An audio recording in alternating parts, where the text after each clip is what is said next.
Guys यहाँ का काम ख़त्म ही नहीं हुआ था कि अचानक से ऐसी खबर मिल गई कि यहाँ सब कुछ छोड़ छाड़ के जाना पड़ेगा। और वेलकम है मेरे यूट्यूब चैनल पे जिसका नाम है ग्रोइंग फैमिली।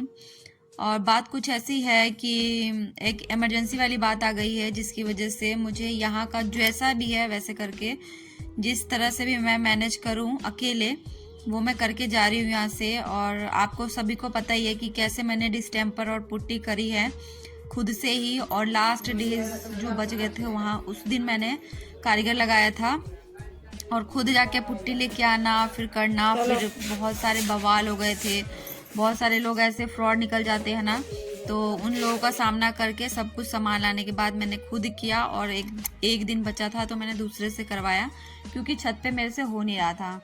तो इन सब का काम अभी ख़त्म ही हुआ था कि अचानक से एक न्यूज़ मिल गई कि मुझे बिहार जाना पड़ेगा। एक इमरजेंसी ही कह सकते हैं आप। और इसकी वजह से आप सोच सकते हैं कि मुझे कितनी ज़्यादा ही टेंशन, मतलब यहाँ की भी टेंशन और वहाँ की भी टेंशन हो गई। यहाँ की टेंशन यूँ कहूँ कि सबसे पहले तो मैं घर पैक कर रही हूँ क्योंकि पुट्टी करने के बाद, स्टैम्पर करने के बाद ना सारा सामान बाहर पड़ा हुआ है इस तरीके से। तो मैं इसको कहाँ रखूँ ये सब मैं चेक कर रही हूँ और उसके बाद इसको शिफ्ट कर रही हूँ अकेले ही, क्योंकि हस्बैंड ऑलरेडी जा चुके हैं। उनको जाए मतलब 20 से 25 दिन होने वाले हैं और फिर मैं अकेले ही हूँ। इतने दिन से अकेले ही संभाल रही थी। तो ये लास्ट कुछ दिन बचे हुए हैं मेरे यहाँ के, तो इस वजह से मैंने कहा कि सारा सामान रख देती हूँ ताकि खराब ना हो। जाने का पता है लेकिन आने का नहीं पता है, इसी वजह से मैं यहाँ पे जितना पैक कर सकूँ उतना पैक कर दूंगी। प्लस बात रही मेरे बुटीक की, मैं एक छोटा सा काम करती हूँ अपनी रोजी रोटी चलाने के लिए। एक छोटा सा काम है हमारा नोएडा में। उसकी प्रॉब्लम, उसकी टेंशन मुझे बहुत ज़्यादा हो रही है। ज़्यादा क्या हो रही है मतलब कि मैं रात से काम स्टार्ट करती हूँ और सुबह के 4 और 4:30 कैसे बज जा रहे हैं समझ में नहीं आ रहा। और मतलब मैंने इतनी बड़ी रिस्पॉन्सिबिलिटी इस वक्त ले ली है ना कि मैं आपको बता नहीं सकती मुझे कितनी ही ज़्यादा टेंशन हो रही है अभी। और अकेले घर को, अयाज को और काम को मैनेज करने में मुझे बहुत प्रॉब्लम हो रही है। प्लस यहाँ वॉशरूम में मैं हैंग कर रही थी हैंगर को, ताकि जो भी सामान इधर उधर पड़े है ना वो इस पे रख दूँ, वॉशरूम वाले सामान। मैं वैसे ज़्यादा सामान रखना पसंद नहीं करती, चाहे घर हो चाहे मेरा व्यापार हो, कहीं पर भी मैं सब कुछ मैनेज करके रखना पसंद करती हूँ ताकि काम ईजी हो। और घर में ज़्यादा चीज़ें रहेंगी तो उसको फिर क्लीन करना, मैनेज करना मुश्किल हो जाता है, इस वजह से मैं कम ही रखती हूँ। और इस वक्त भी मन मेरा बहुत उदास है, और क्यों उदास है वो भी मैं आप सभी को बताऊंगी। मतलब कि ऐसा मान लीजिए कि कभी कभी ऐसे बैठे बैठे रोना सा आ जाता है ना, वही वाली फीलिंग चल रही है अभी मेरे साथ। क्योंकि अकेले मैनेज कर रही हूँ, क्यों मैनेज कर रही हूँ सब बताया मैंने आपको। और ऐसी क्या बात हो रखी है कि मुझे मतलब दिमाग शांति नहीं हो रहा है, सब कुछ बताऊंगी। उससे पहले आप सभी को मैं लेके चलती हूँ अपने बुटीक में और दिखाती हूँ। सो गाइज, इतने सारे कपड़ों की कटिंग मैंने अभी कर दी है। अब मैं इन सभी को रैक पे रख देती हूँ यहाँ पे, इसको खाली करके, जस्ट बिकॉज की टाइम गिन के मेरे पास 2 दिन रह गए हैं, मे बी 1 दिन भी हो सकता है क्योंकि टिकट कंफर्म हो चुका है। 20 को मैं यहाँ से निकल रही हूँ। सो देखती हूँ व्लॉग में कब डालती हूँ। और ये जो है ना, ये अल्टरेशन के कपड़े हैं और ये मेन स्टिचिंग के कपड़े हैं। प्लस मुझे बहुत सारे कपड़े ऐसे हैं जो मैंने कटिंग अभी करी नहीं है, जैसे कि आप नीचे देख रहे हैं ना, ये सब कटिंग वाले कपड़े हैं। और ये अभी मैंने पैक करा हुआ है, ये सब पैक करना बाकी है। तो मैं चाहती हूँ कि जितनी जल्दी हो सके काम यहाँ का ख़त्म कर लूँ, क्योंकि ये सबसे ज़्यादा इम्पोर्टेंट है, हमारी रोज़ी रोटी जिसको आप कहते हैं। और अगर मैं ऐसे छोड़ के चली जाऊँगी ना तो फिर आके करने में और फिर से जमाने में ना बहुत टाइम लग जाएगा।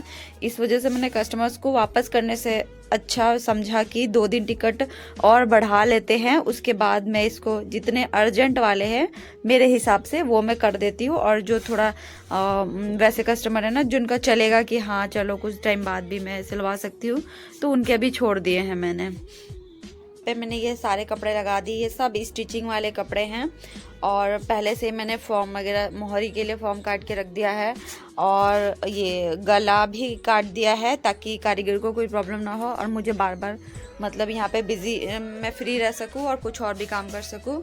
सो ये सारे जो कपड़े हैं ना वो कल स्टिचिंग के लिए हैं। होप भी ये सब सिल जाए क्योंकि टाइम नहीं है और कारीगर को भी अर्जेंट बेस पे बुलाना पड़ा एक्स्ट्रा पैसे देके। So that's why. और ये जब सिल जाएगा ना तो इसकी फिनिशिंग में मुझे कम से कम 2 दिन लगेंगे, जस्ट बिकॉज की इंटरलॉक हो जाता है, हेमिंग हो जाती है, फिर आइनिंग, और फिर देन ये इस टाइप की पैकिंग। और पैकिंग करने के बाद मैं इसमें ना सब में वो चिट्स डाल दूंगी कि कितने में किसका कपड़ा है, नाम के साथ चिट्स, पैसे वैसे सब लिख दूंगी, ताकि आए तो मेरी सिस्टर यहाँ रहेगी लेकिन उसको कुछ नहीं आता तो कस्टमर से डील कर लेगी, मतलब कपड़े तो दे ही सकती है ना, तो इस वजह से। और हाँ गाइज, ये वाला जो है ना, मैंने बताया था कि पेंट बच जाएगा तो मैं वो कर दूंगी गेट पे, तो ये है मेरे बुटीक का गेट। इसके पीछे मैंने ये पेंट कर दिया है, फिर भी पेंट बच गया है, सो इस वजह से मैंने सोचा कि इस वाले पे भी कर दूं। अब मुझे जैसे टाइम मिलेगा ना तो मैं इस पे भी कर दूंगी, ताकि ये भी सेफ रहे, क्योंकि आप देख सकते हैं इसमें भी ना जंग लगना शुरू हो चुका है ये। और जब हमने नया लिया था ना तो मतलब कि इस पे वो पेंट होता तो है लेकिन स्प्रे वाले कर देते हैं, तो फिर ये सेफ थोड़ी होता है। कुछ ही महीने बाद इसकी हालत इस तरीके से होने लगती, तो मैं इस पे भी कर दूंगी बाद में ना, जब मेरी ये सिलाई विलाई का काम खत्म हो जाएगा अभी, तो मैं कर दूंगी। सो गाइज, ये पिंक स्वेटर वाला लड़का याद है कौन है, जो आप देख रहे हैं ये भालू वाली टोपी में, वो अयाज है। और आज इसके स्कूल में स्पोर्ट्स डे सेलिब्रेट किया जा रहा था, तो मैम ने ये क्लिप भेजा, तो मैंने कहा आप सभी के साथ भी इसको शेयर कर दूं कि आखिर वो स्कूल में ऐसी मस्तियाँ कैसे करता है।